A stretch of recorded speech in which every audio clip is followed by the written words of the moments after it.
6:35 en el territorio continental ecuatoriano, buscando la verdad en la revista de Opinión Democracia. Queremos dar la bienvenida a nuestra primer invitado, la presidenta de la Cámara de Minería del Ecuador, María Eulalia Silva, y el ex viceministro de Minas y experto en el sector, el ingeniero Fernando Benalcázar.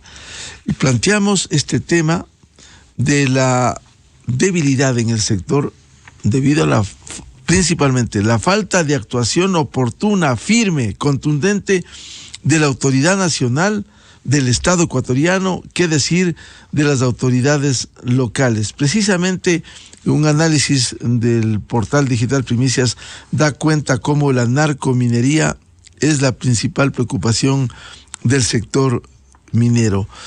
¿Cómo frenar estas acciones que estamos viendo de nuevo en Yutsupino, en el río Napo, que no hay poder humano que se pueda controlar, desbaratar totalmente estas acciones?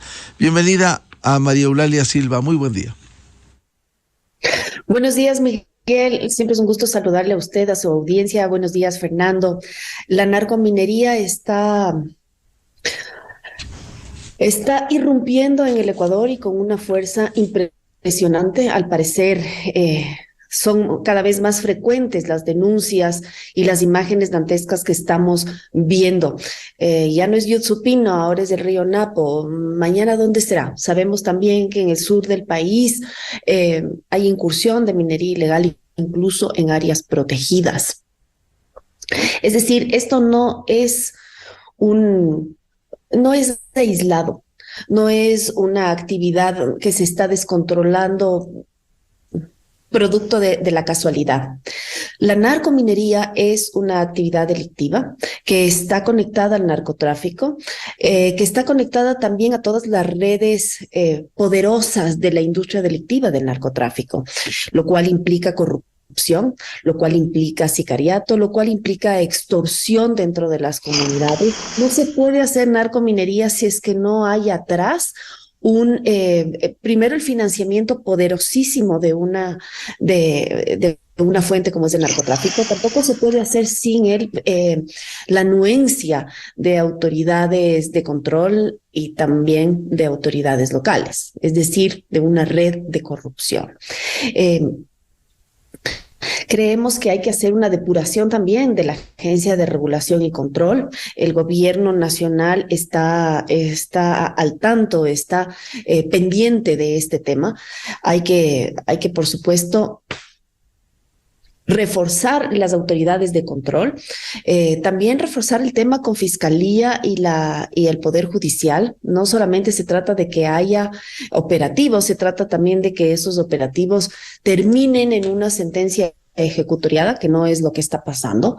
El presidente Lasso ha hablado mucho de reforzar los temas de seguridad nacional y creo que es uno de los ejes de su gestión hoy en día, un reforzamiento de la seguridad nacional que pasa también por la cooperación internacional.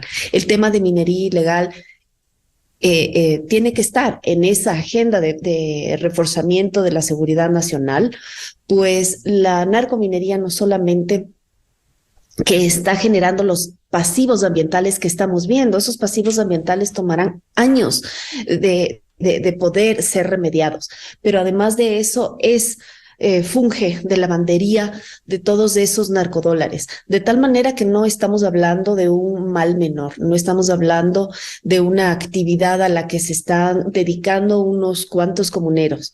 El narcotráfico tiene una serie de tentáculos, cada uno de esos tentáculos está descomponiendo nuestra sociedad y uno de esos tentáculos es la minería ilegal y hay que enfrentarla con toda la fuerza. Bienvenido al ingeniero Fernando Benalcázar, ex viceministro, experto en el sector. Bueno, luego de este señalamiento que ha hecho la presidenta de la Cámara de Minería del Ecuador, María Eulalia Silva, ¿cómo ve esta situación, esta, de alguna manera, impotencia frente a la acción de la minería ilegal que ha sido señalado como narcominería? Pese a las denuncias permanentes que se formulan, se dice que se va a actuar, se actúa parcialmente, no hay una actuación en cadena del Estado ecuatoriano, no solo los operativos, como bien decía María Eulalia, no solo los operativos, sino las acciones complementarias, los procesos judiciales, la acción de la Agencia de Regulación y Control. ¿Cómo ve esta situación, Fernando? Buen día. Buenos días, Miguel. Buenos días, María Eulalia. Buenos días a toda su audiencia a través del programa. Coincido 100% en el tema de institucionalidad. La institucionalidad falla y coincido 100% en que no hay una decisión política que se lleve a plasmar, a ejecutar las acciones de control requeridas. Es cíclico. Hablamos hace un año, hablamos hace pocos meses y siempre los actores y los lugares son los mismos. No nos olvidemos que hay un marco legal en el Ecuador fuerte y sólido que censura desde la ley de minería hasta la política nacional minera. Tiene un eje específico, el eje número 5, que es control, regulación y combate a la minería ilegal. No es un problema de ahora.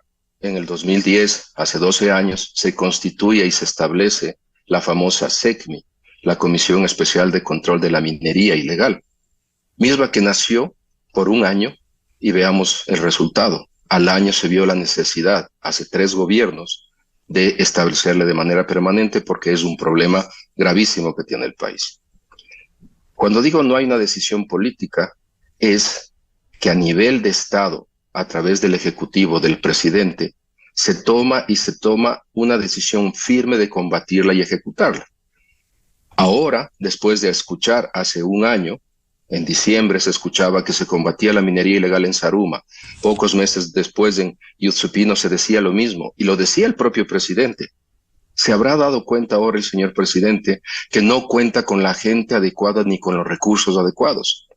Ya lo acaba de decir María Eulalia, que una deuda que tiene y es un compromiso que este gobierno, a través de su nuevo ministro, debe solventar, es la remoción de aquellos funcionarios que siguen en las mismas posiciones en la Agencia de Regulación y Control, en la Empresa Nacional Minera, en el Instituto de Investigación Geológico Eléctrico, que fueron puestas en esas posiciones políticamente por el ministro que salió en las condiciones que le tocó salir en octubre.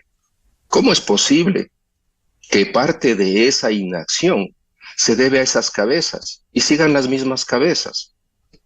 Y una cosa que, con el respeto que se merece, aseverar de una narcominería me parece algo muy fuerte. No coincido con esa definición. Creo que pueden haber en el país 2 o 3 lugares en donde se evidenció que sí se dio ese nivel, sin ir muy lejos. 2018-19, Buenos Aires. Ahí sí, todos los conceptos y los pilares de una narcominería se dieron y existieron. Pero generalizar que la extracción o la explotación ilegal de minerales en el país ya está tomada 100% por la narcominería me parece muy profundo, muy fuerte, y creo que aún falta sustento para llegar a ese posicionamiento.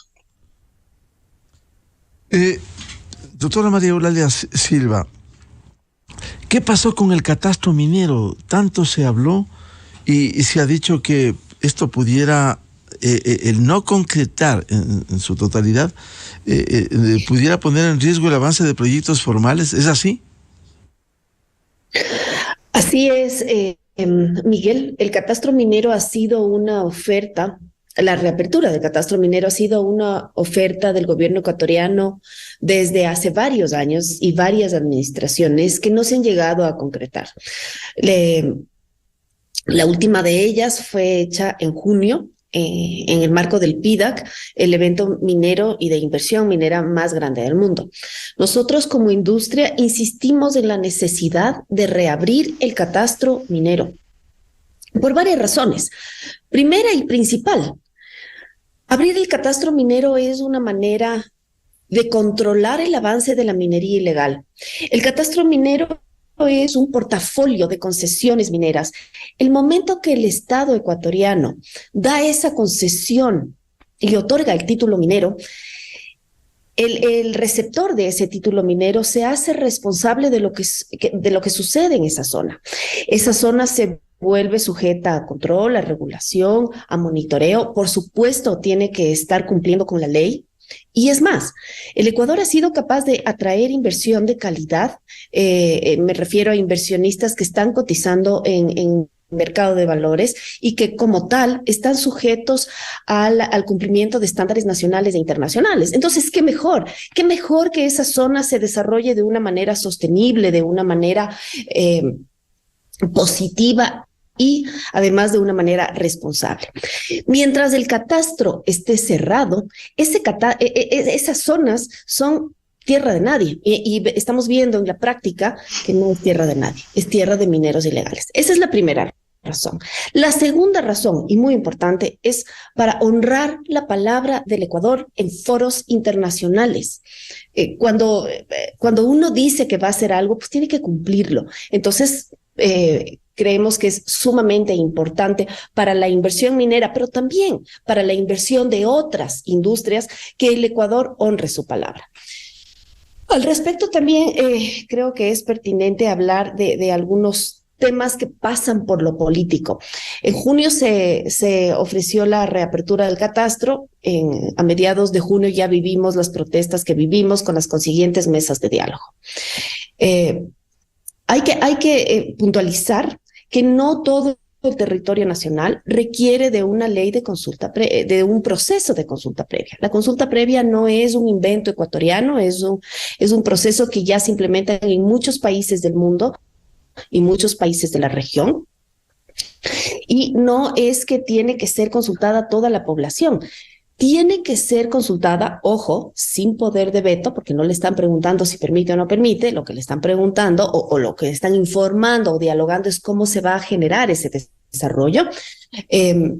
Pero esa consulta no tiene que hacerse a todo el mundo, solamente a territorios donde vayan a desarrollarse proyectos de tipo extractivo que involucren o que incluyan en esa territorialidad a pueblos, comunas, comunidades, nacionalidades indígenas, afrodescendientes o montubias, de tal manera que el Estado ecuatoriano bien podría graficar esas zonas donde no se requieren un proceso de consulta previa y esas, pues,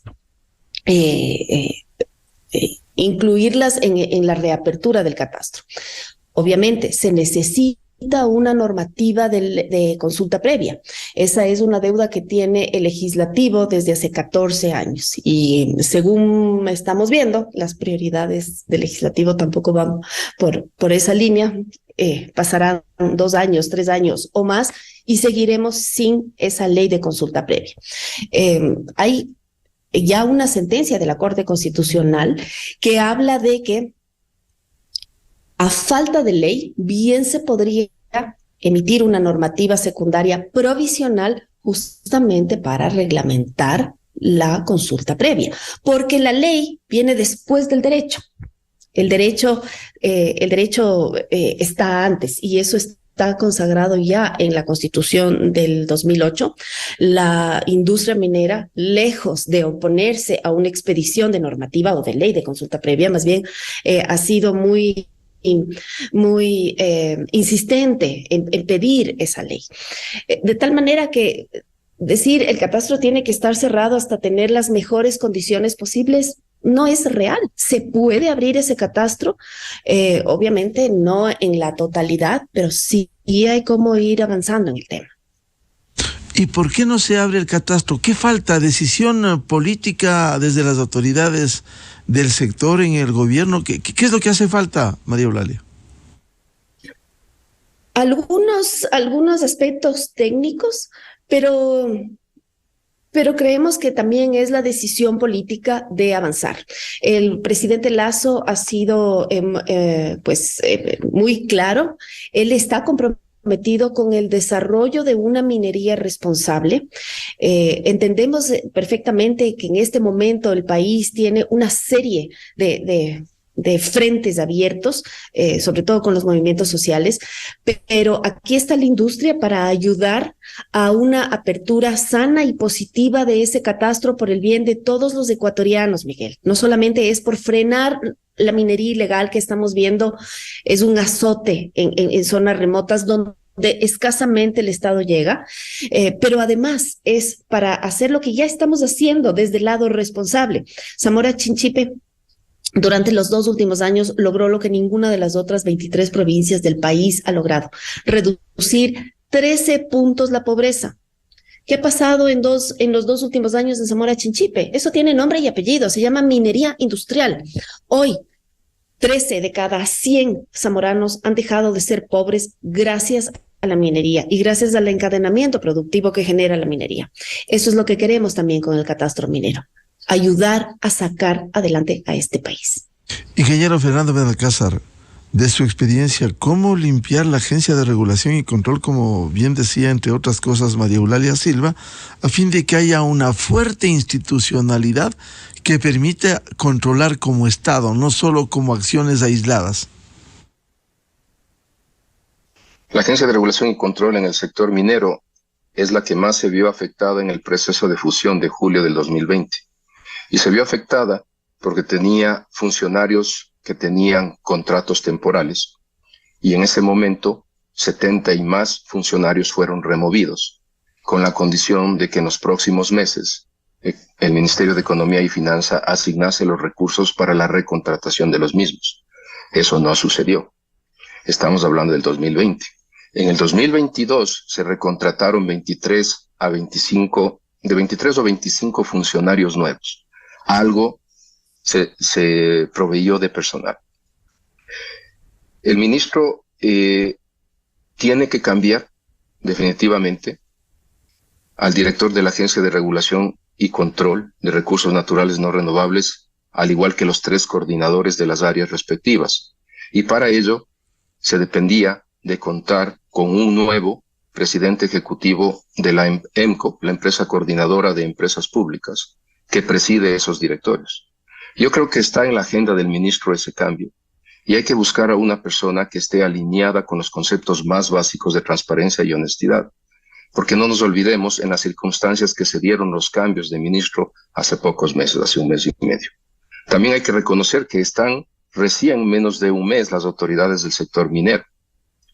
Y en ese sentido, complementando algunas ideas de lo que se habló del catastro, no es cuestión de coger y abrir el catastro de una manera en la cual no se tome en cuenta compromisos públicos que se hicieron, que hasta diciembre se abría el catastro minero, pero sin considerar las circunstancias en las cuales todas las personas del ministerio fueron removidas y del viceministerio de Minas, lo cual generaba en su momento la necesidad de verificar en qué condiciones se podría abrir ese catastro.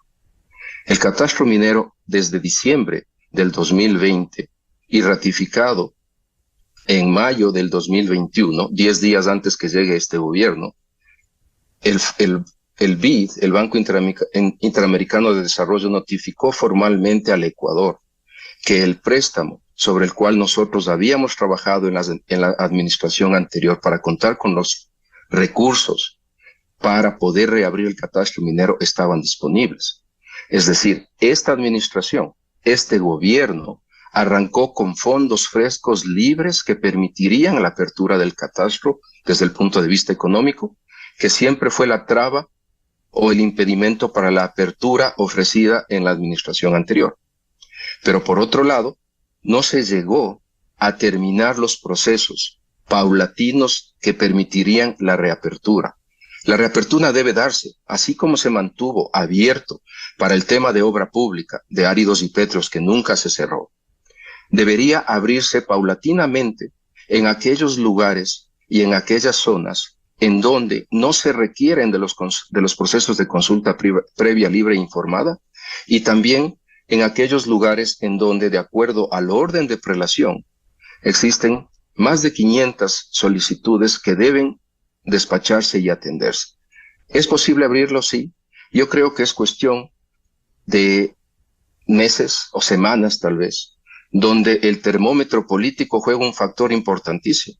Nadie va a abrir el catastro minero en medio de las elecciones, pero probablemente el catastro minero podría abrirse posterior a las elecciones, y creo que sería una decisión adecuada de esta administración, pese a las declaraciones iniciales del ministro entrante que decía que solo se abrirá una vez que se tenga la ley de consulta previa, libre e informada, que yo creo es imposible porque la ley no saldrá en los próximos meses, tal vez en los próximos años. Ahora, a propósito de eso, ingeniero Benalcázar, lo que mencionaba también María Eulalia Silva, ¿cuánto puede incidir los acuerdos con el sector indígena cuando al menos en energía y recursos naturales hay algunos puntos pendientes que de alguna manera bloquean?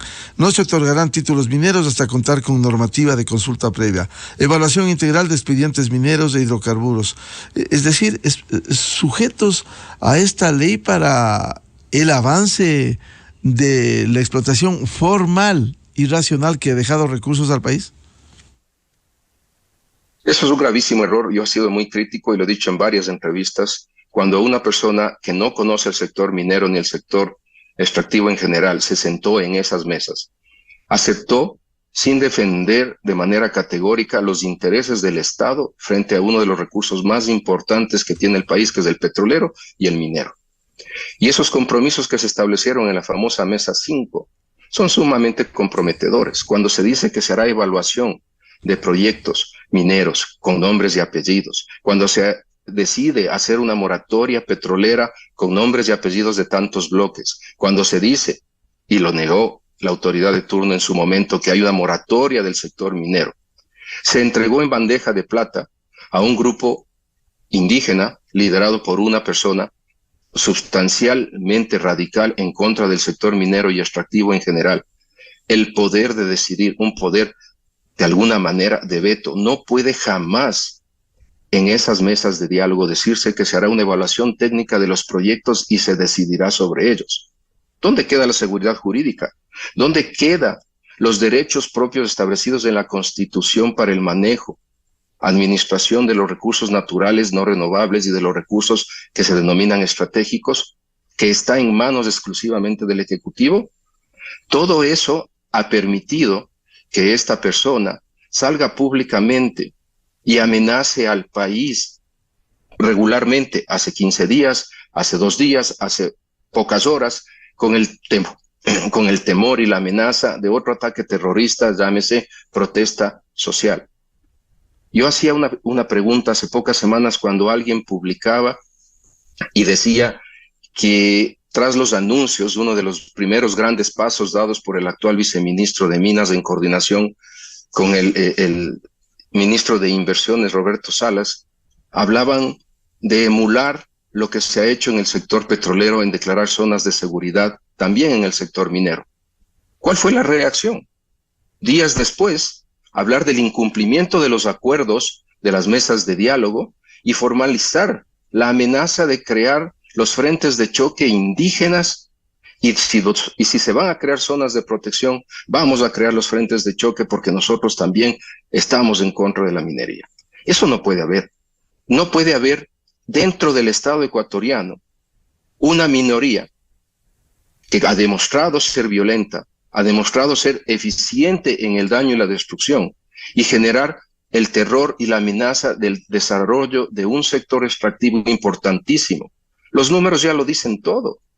Orgullosamente en el 2019 se inauguraron las 2 primeras minas a gran escala de este país y veamos los resultados. Hoy día cerramos con más de 2.800 millones de dólares de exportaciones mineras, de los cuales el 70%, más o menos, estamos hablando 2.000 millones, vienen de esas 2 minas. Y el otro viene de la pequeña minería, que es vital el proceso tradicional de generación de recursos mineros y llegar a estos niveles. Bien, seguiremos hablando de estos temas tan importantes porque aquí todo está en suspenso, en camino, mientras se afecta al sector minero formal en el Ecuador. Muchas gracias por ahora a la presidenta de la Cámara de Minería del Ecuador, María Eulalia Silva, y al ingeniero Fernando Benalcázar, ex viceministro de Minas. Les volveremos a convocar para seguir hablando. Muy amables. Un gusto estar con ustedes. Buenos días. Hasta luego, Miguel. Muchas gracias. Muy buen día. 7 de la mañana en el territorio continental ecuatoriano. Vamos a una pausa y luego volvemos con la candidata a la alcaldía de Quito por el Movimiento Todos, lista 70, la doctora Jessica Jaramillo. Las propuestas para la alcaldía de la capital. A continuación, XFM se une a una cadena nacional. Conoce a tu candidato y sus planes de trabajo en nuestra página